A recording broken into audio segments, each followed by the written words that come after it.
La malencontreuse mésaventure de Théo Millepoint. Prologue.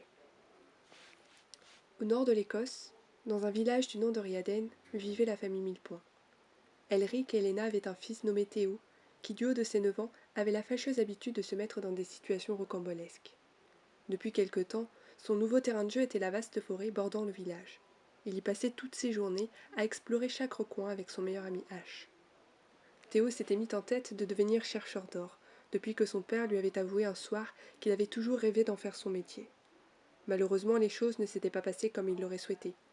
À défaut de devenir un célèbre orpailleur, Elric devint un guerrier. Son absence pesait sur le pauvre Théo. Et ne pas respecter les règles était sa façon à lui de le faire comprendre à ses parents. Un matin d'été, Elric Millepoint dut s'absenter. Un combat faisait rage à plusieurs jours de marche de Rhiaden. Avant son départ, il fit promettre à son fils d'être sage durant son absence. « Promis juré, avait répondu Théo. « Je serai de retour pour le déjeuner, en attendant tu restes à la maison, avait ordonné Helena avant de partir au marché. À peine avait-elle fermé la porte que Théo s'était précipité dans sa chambre pour récupérer sa veste, mettre ses chaussures noires qu'il adorait et prendre un sac de paille pour y mettre son futur butin.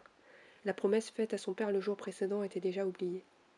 Il attendit quelques minutes, afin d'être sûr que sa mère ne reviendrait pas, puis il alla frapper chez son meilleur ami Ash, qui vivait à la lisière de la forêt. « Hey !» dit Ash en lui ouvrant la porte. « Hey, ça te dirait d'aller faire un tour à la rivière ?» proposa Théo. « Avec plaisir, j'arrive dans 2 minutes, répondit Ash en allant récupérer ses affaires. Tous deux partirent en direction de la forêt. Rares étaient les habitants qui osaient s'y risquer, de peur que les histoires effrayantes que l'on racontait au village ne soient vraies. Selon la légende, une créature monstrueuse et maléfique vivrait en ces lieux. Dotée de 2 têtes, 3 langues velues et d'un œil gigantesque, quiconque aurait le malheur de croiser sa route disparaîtrait à jamais dans un tourbillon éternel. Théo et Ash, eux, ne croyaient pas à ces mythes. Ils se dirigèrent vers la rivière qu'ils avaient découverte quelques jours plus tôt durant une de leurs expéditions. Pour atteindre cet endroit éloigné du village, ils devaient s'aventurer sur un chemin escarpé, difficile d'accès. Il leur fallait en effet escalader des rochers et traverser des passages très étroits, où araignées et insectes régnaient en maître.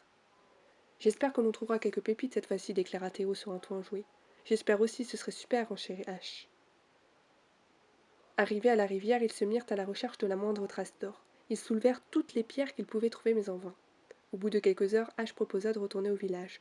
Leurs parents n'allaient pas tarder à rentrer et ils remarqueraient leur absence. Sur le chemin du retour, Théo suggéra. « On y retourne cette nuit ?»« Cette nuit, tu es fou, répliqua Ash. On ne verra rien, c'est trop dangereux, et puis il y a des loups qui rôdent. Ash avait toujours été plus raisonnable que Théo, mais aussi, il faut bien avouer, plus peureux. Poule mouillée, va, tant pis, j'irai tout seul, rétorqua Théo. Pff, n'importe quoi, se défendit Ash. Mais mes parents ne me laisseront pas y aller. Je ne pourrai pas sortir sans faire de bruit avec le plancher qui grince. Mon père a le sommeil léger, il m'entendrait à coup sûr. Ok, on y retournera un autre jour, alors conclut Théo. Oui, c'est mieux. Cependant, Théo avait déjà pris sa décision. Il retournerait à la rivière cette nuit, avec ou sans son ami. Chapitre 2. Le soir venu, allongé dans son lit, Théo attendit patiemment que sa mère s'endorme. Il n'avait pas pris la peine de se déshabiller. Lorsqu'il n'entendit plus un bruit, il se leva. Mais en posant ses pieds sur le sol, une latte du plancher grinça. Il arrêta net son geste et attendit de voir si cela avait réveillé sa mère. Comme tout semblait toujours silencieux, il attrapa sa paire de chaussures, prit une lanterne, son sac en paille, et descendit l'escalier sur la pointe des pieds le plus discrètement possible en priant pour qu'aucune marche ne craque. Devant la porte d'entrée, il enfila ses chaussures, alluma sa lanterne et partit vers la rivière. Quand il tourna dans la rue de son ami Ash, un bruit le fit sursauter. Il se retourna rapidement et vit quelque chose bouger, puis disparaître derrière un muret. Il se risqua à aller voir, et fut soulagé de constater qu'il ne s'agissait que d'un renard affamé. C'était la première fois qu'il osait s'aventurer seul et en pleine nuit dans cette forêt, mais il ne semblait pas le moins du monde inquiet. Au contraire, son attitude reflétait un calme absolu.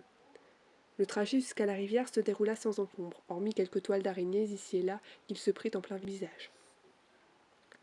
Au loin, des petites lumières attirèrent son attention. Il s'approcha afin de voir de quoi il s'agissait, et découvrit face à lui des lucioles par centaines. Il y en avait partout. Tellement subjugué par le magnifique spectacle qui s'offrait à lui, il ne vit pas le trou juste devant. Il tomba, et dans sa chute s'écorcha les genoux et se tordit la cheville. « Aïe, ça fait mal !» cria-t-il. Le sang se mit à couler sur ses genoux blessés. Par chance, sa lanterne ne s'était pas brisée dans la chute. En se levant, il regarda autour de lui et fut surpris de constater que le trou ressemblait davantage à une grotte. Elle semblait profonde.